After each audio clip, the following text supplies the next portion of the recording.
আসসালামু আলাইকুম। আজকে আমি ইলিশ মাছের আচার বানিয়ে দেখাবো। এখানে আমি একটা ইলিশ মাছ নিয়েছি। এবার এগুলোকে আমি ছোট ছোট পিস করে কেটে নিব। আমার মাছটা যেহেতু ডিম হয়েছে, এই মাছ থেকে আমি ডিমগুলো আলাদা করে নিব। আপনারা অবশ্যই ট্রাই করবেন ডিম ছাড়া মাছ নিতে, এতে করে কিন্তু মাছের ঘ্রাণটা খুব ভালো আসবে। আমি এইখান থেকে 6 পিস মাছ নিব। এরপর এই মাছগুলোকে আমি ভেজে নিব।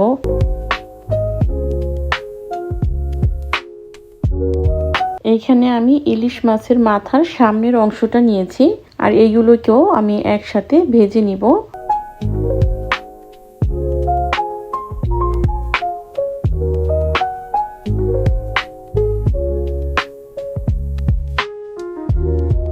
এবার এই ভেজে নেওয়া মাছগুলো আমি তুলে নিয়ে এগুলোকে আমি ঠান্ডা করে নিব। এই ফাঁকে আমি এই একই তেলে পেঁয়াজগুলো বেরেস্তা করে নিব।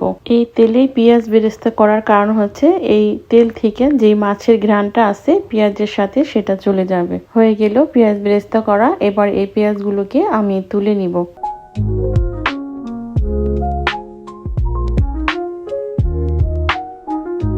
আমি কিন্তু 6 পিস মাছ নিয়েছিলাম, 4 পিস কিন্তু আমি ভেজে নিয়েছি, আর এই 2 পিস আমি সিদ্ধ করে নিব, যাতে করে ইলিশের পুরোপুরি ঘ্রাণটা আমার আচারের সাথে চলে আসে। মাছটা সিদ্ধ হতে থাক, এই ফাঁকে আমি নেক্সট প্রসেসটা করে নিব। এখানে আমি পেঁয়াজ বেরেস্তা নিয়েছি, এখানে আরো নিয়েছি কাঁচা মরিচ 1 মুঠ, মিডিয়াম সাইজের একটা পেঁয়াজ, শুকনো মরিচ নিয়েছি বড় করে 1 মুঠ, দিয়ে দিয়েছি হলুদ সরিষা আর কালো সরিষা, আর দিয়ে দিয়েছি মৌরি। আর এই সমস্ত উপকরণ আমি খুব ভালোভাবে ব্লেন্ডারে করে নিব।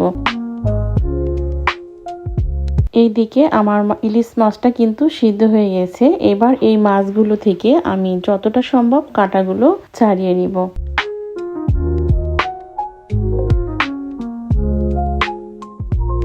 এই মাছগুলো যেহেতু আমি ব্লেন্ডারে করব, মানে খুব বেশি ছাড়ানোর দরকার নেই, বড় বড় কাঁটাগুলো আমি তুলে নিব। আর আপনাদের মাছের সাইজ যদি একটু ছোট হয় তাহলে কিন্তু এত বাছার দরকার নেই।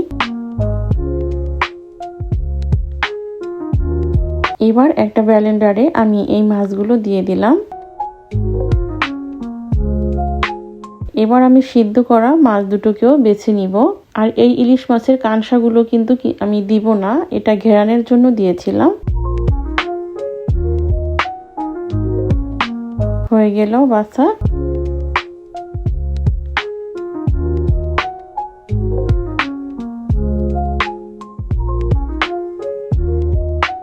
এবার এগুলোকে আমি ব্লেন্ডারে করে নিব।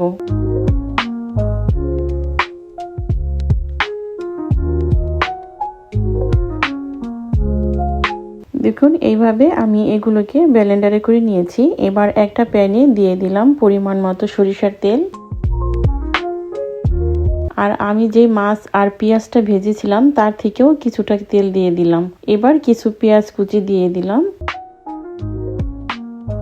এই পেঁয়াজগুলোকে কয়েক সেকেন্ড ভেজে নেওয়ার পরে আমি দিয়ে দিব 3টা শুকনো মরিচ, 5 ফোড়ন দিয়ে দিব 1 টিস্পুনের মতো।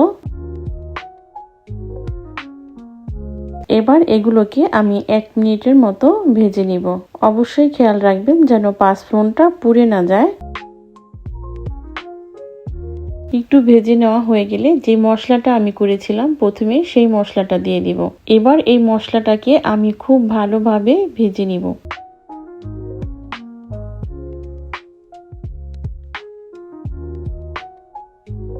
এটা ভাজতে ভাজতে দেখবেন এক সময় তেলটা উপরে চলে আসছে। এই সময় আমি যে মাছটা আমি ব্লেন্ডারে করেছিলাম সেটা দিয়ে দিব।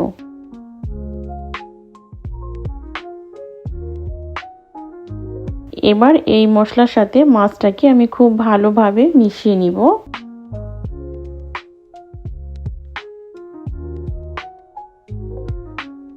এভাবে এটাকে আমি অনবরত জাল করতে থাকবো।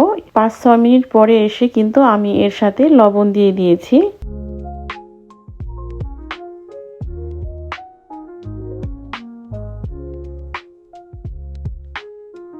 আর এখানে আমি 2 টেবিল চামচের মতো রেড চিলি পাউডার দিয়ে দিলাম। এতে করে খুব সুন্দর একটা কালার আসবে। এই রেড চিলি পাউডারটা দেওয়ার আগে কিন্তু আমি একটু তেঁতুল দিয়েছিলাম, সামহাও সেটা স্কিপ হয়ে গেছে। আপনারা চাইলে একটু তেঁতুল দিয়ে দিতে পারেন। যখন ভাজতে ভাজতে দেখবেন উপরে তেল ভেসে উঠছে, তার মানে আমার আচারটা হয়ে গেছে। হয়ে গেল আমার ইলিশ মাছের আচার। আজকে এ পর্যন্তই, ফিরে আসবো আবার নতুন কোনো রেসিপি নিয়ে ইনশাল্লাহ।